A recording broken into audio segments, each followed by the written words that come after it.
What are you waiting for? Now! Now! Now!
En primer lugar, le entonó un himno como a un dios celestial y levantó hacia arriba las manos para testificar su linaje divino.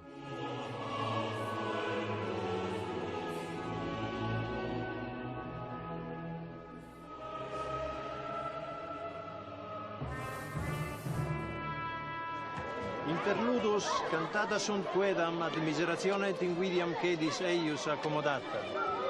Ec facuvi armorium judicio, men servasse ut est in qui me perdere, et ex electra cilia simile sententia. Laudationis loco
Ein Jesuitenpater hat mir gesagt, macht ruhig diese Rekonstruktion.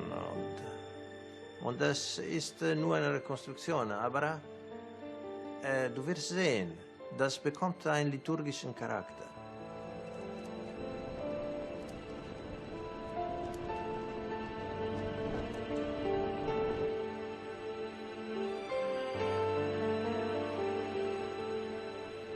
Querían unos que se le quemara el cadáver en el templo de Júpiter Capitolino, otros en el salón de actos de Pompeyo, cuando de súbito Dos desconocidos, espada al cinto y blandiendo sendos pares de dardos, se aproximaron al pie del catafalco y le prendieron fuego con hachas de cera ardiendo.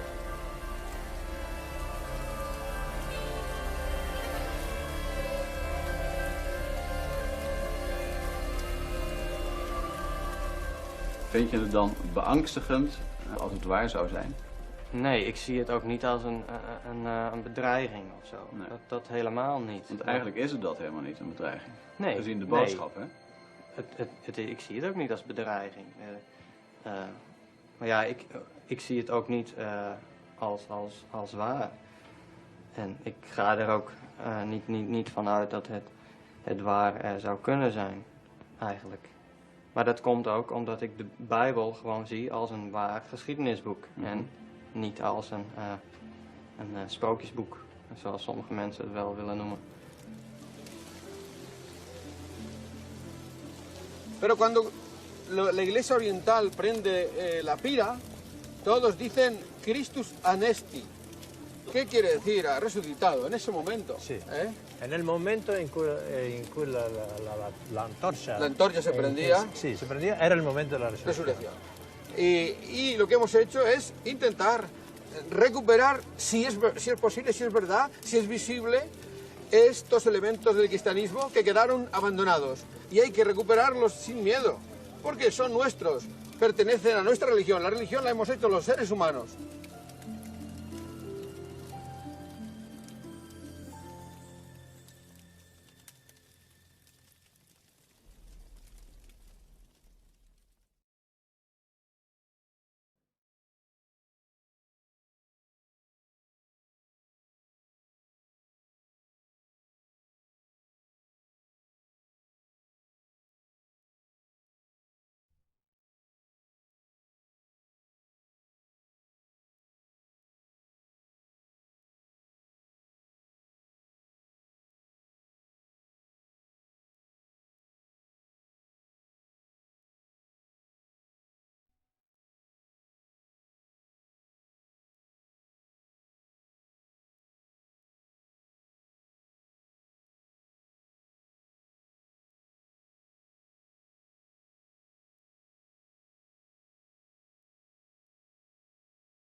And if you just get so upset with the first few things I say because you think it's insane and it can't possibly be true, all I've got to say is take a listen, because we're going to show, it's kind of like, you know, Cinderella's slipper. If it fits, it belongs to Cinderella. And this is the truth.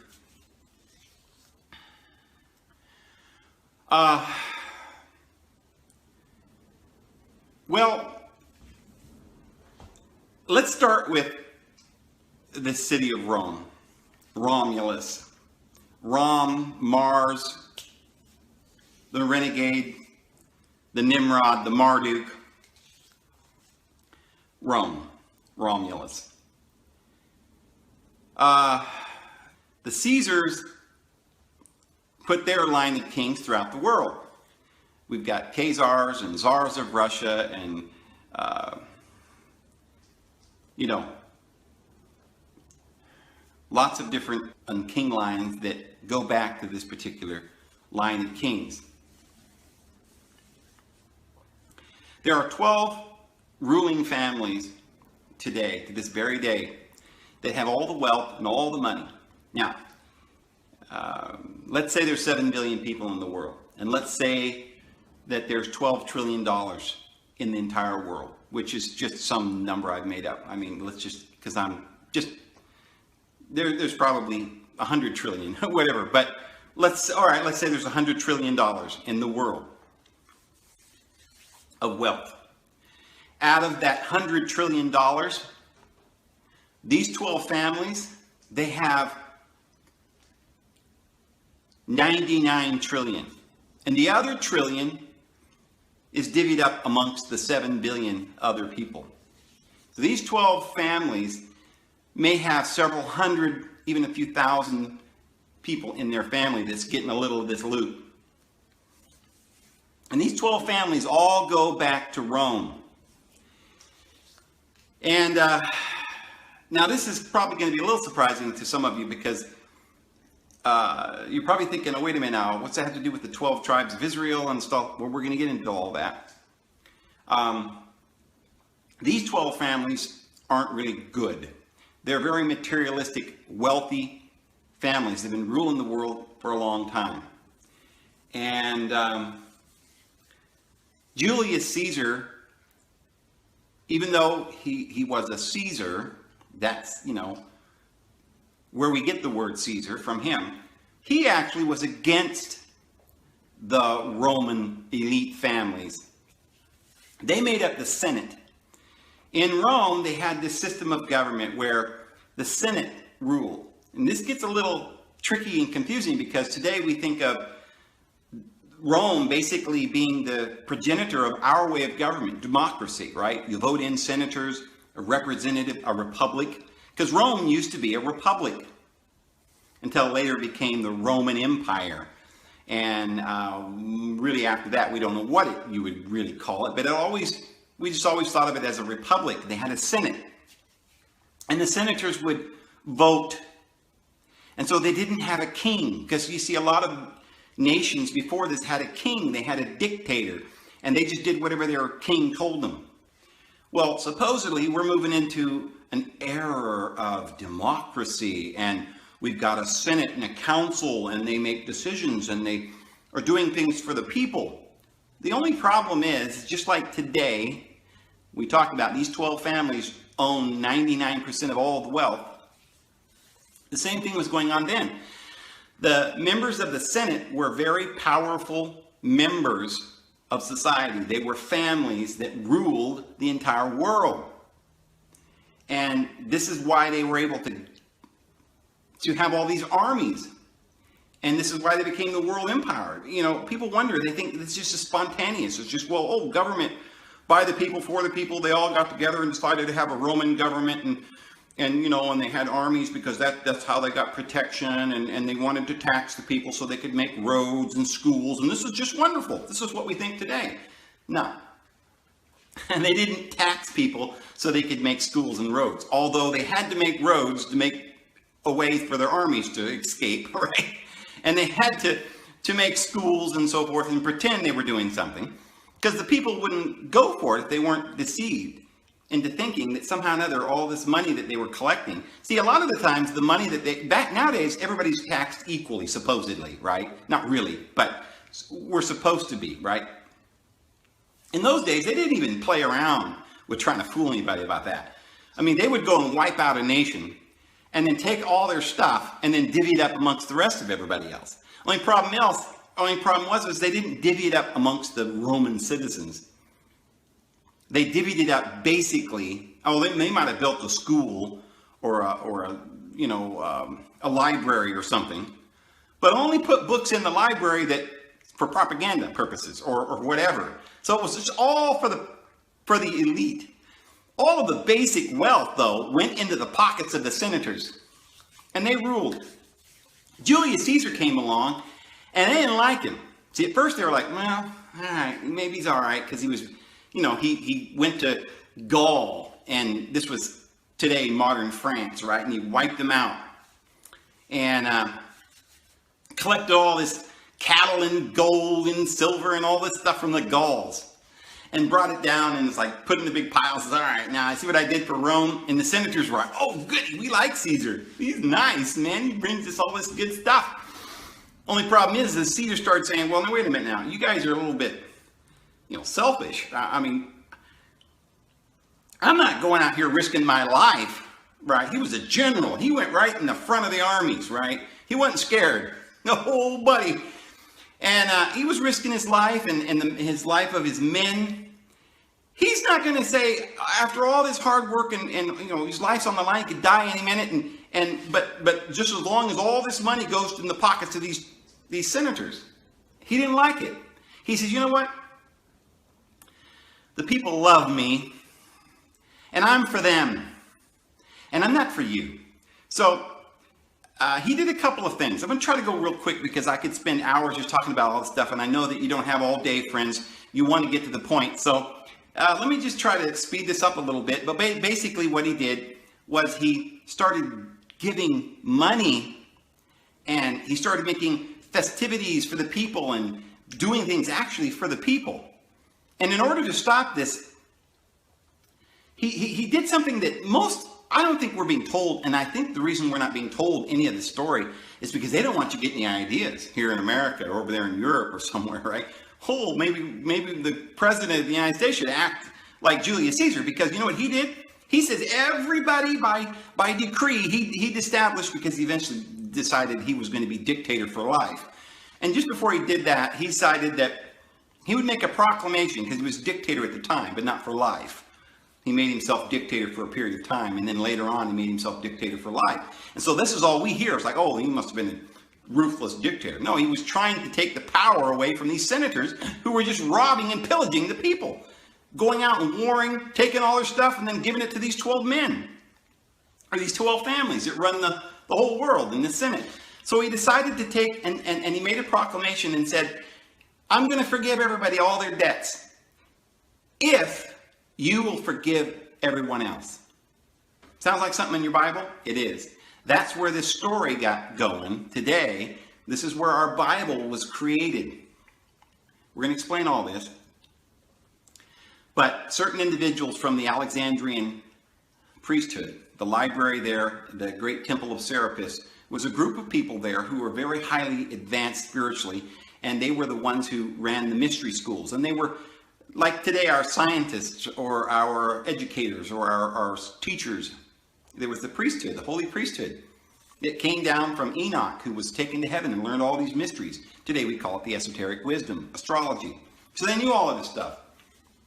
We get people like Newton and Galileo and Copernicus and all of these great minds who learned this esoteric wisdom, because it was more than just mythology, friends. We're going to have to learn this. We're going to have to realize what's really going on. We've been lied to. We've been told the bad guys are the good guys and the good guys are the bad guys, and we don't know who's good and who's bad anymore. Julius Caesar then was not liked at all, because he said he wanted to give everybody, no more debt. Well, see, the problem is that most all this debt that was owed to these wealthy people, the bankers. So, of course, the people loved it, but the bankers, the wealthy, the senators, Mr. John McCain, Hillary Clinton, right? Some of these people that are in high office that really making off with all of our money, they didn't like it. So what do? They make a conspiracy to get rid of their Caesar.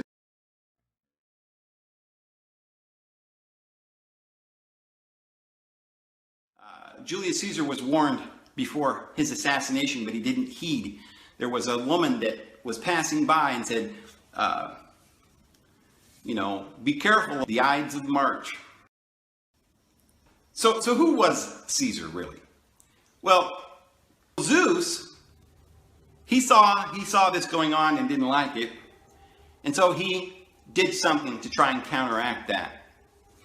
But there was one family that was carefully put on this earth in a prophecy that would one day help save this world. And this was done by Zeus. And there is absolute certainty that Cleopatra VII, who is Jesus' mother, was not one of the Ptolemies, or her father was, but her mother was an Egyptian, because she was the only Cleopatra, because there were several Cleopatras, and the only of the high priestesses of Egypt, in all of the history that we have, she was the only one, the first one to speak fluent Egyptian. And the Rothschilds can be traced all the way back to these 12 families. Julius Caesar being crucified what that has to do with Christ and his crucifixion. But what I wanted you to understand, first of all, is that the story that we have about Jesus entering into the land of Judea, and in the book of Mark, which is the first of the Gospels, was the original Gospel that was originally written about Julius Caesar. And it has come down through the hands of interpreters and translators through the priesthood down there in Alexandria. And so they have coded it, just as they did with Shakespeare's plays, and as we said, just about everything. The Hebrews knew about this. Those, the Jews who got their Old Testament, the Torah, right? They want you to think that you're supposed to read it literally. But they know, all of the ancient prophets always knew. The Talmud tells you about this, that they don't take it literally, that they only understand it in the form of a pesher. In fact, that's what they found at the Dead Sea when they dug up the Dead Sea Scrolls, the document that we have that's called the Damascus document, and the manual of discipline, and all these things that they dug up. They were in pesher form. In other words, they were stories about their day, taken from other stories of ancient times and used to interpret what was going on. In other words that were written down by prophets didn't mean those words literally, but they meant something else. And it made an entirely different story, which is our soul that's now, defiled with this bestial system. Then you begin to understand that this is very spiritual. We're having a spiritual battle. Then the first place that he went to was Capernaum. That's what the first town that Julius Caesar went to. Well, in our Bible, it's same thing, but they've changed the F to a P, because P's and F's. See, in Phoenician is actually written with a P, so that's an interchangeable letter. Over time, it changes. So today we have Capernaum. It was the first place that Jesus went, and then he went to Tyre and Sidon, and that's exactly what Julius Caesar did in the story.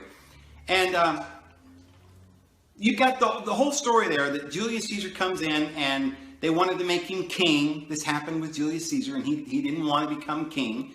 He told people to forgive their debts, and he started this thing where everybody would be forgiven of their debts. He forgave everybody of everything. People tried to kill him, and he forgave them. People that tried to take over his throne or do whatever they did to him. He always forgave everybody. And this is the same thing that Jesus did. Certain of the apostles and prophets and things, and people that he met along the way. Now, in the story, John the Baptist had all these disciples, and everybody was coming out to John the Baptist. And John the Baptist saw Jesus, says, this is the one who's before me, who's going to go on increasing, and I'm going to go on decreasing. This was Pompey, because you see, Pompey was one of these original aristocratic families that ruled in the Senate, and he had the control of the Senate. They all liked Pompey. They didn't really like Caesar at all, because he was taking their power away from them. It is Herod that kills John the Baptist. And it really pained Julius Caesar a great deal when he found out that they had murdered him. And he really didn't like it at all. He was very, very sad. Then Caesar's rule became cinched, and he became this great emperor, and his career took off.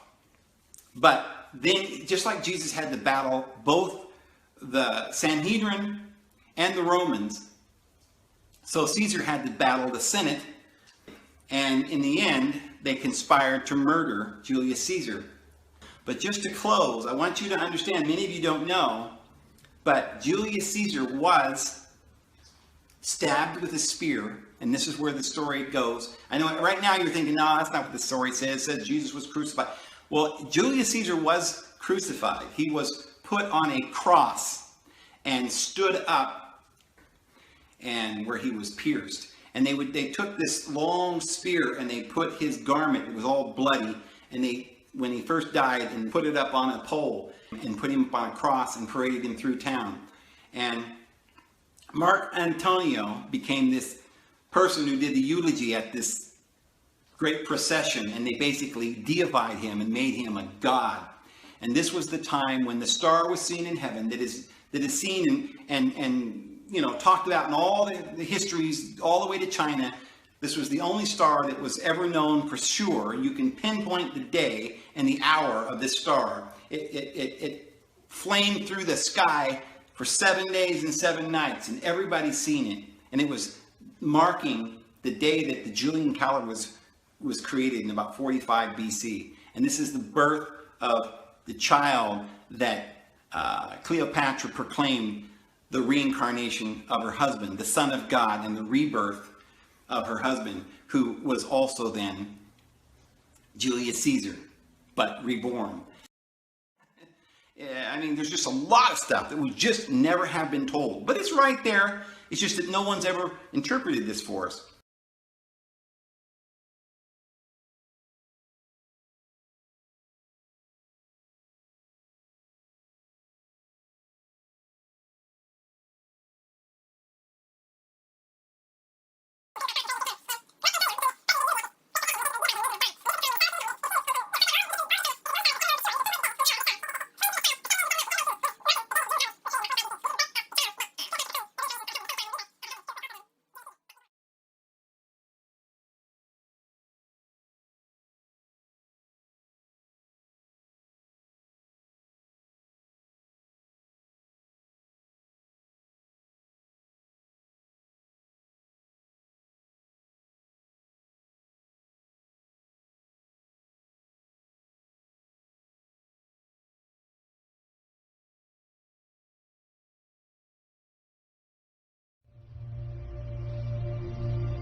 in their summer clothes.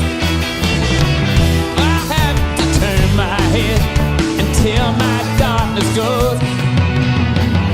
I see a line of cars and they're all painted black, with flowers and my love both never to come back. I see people turn their heads and quickly look away, like a newborn baby, it just happens every day. I look inside myself and see my heart is black. No colors anymore, I want them to turn black. Maybe then I'll fade away and not have to face the facts. It's not easy facing up when your whole world is black. No more will my green sea go turn a deeper blue. I could not foresee this thing happening to you. If I look hard enough into the setting sun, my love will laugh with me before the morning comes. I see a red door and I want to paint it black. No colors anymore, I want them to turn black. I see the girls walk by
understand me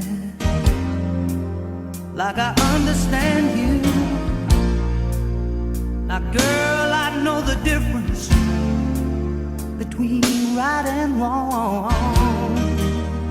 I ain't gonna do nothing to break up our happy home. Oh, don't get so excited when I come home a little late at night, 'cause we only act like children when we argue, fuss and fight. If you don't know me by now, if you don't know me, you will never, never, never know me. No, you won't. If you don't know me by now, you will never, never, never know me.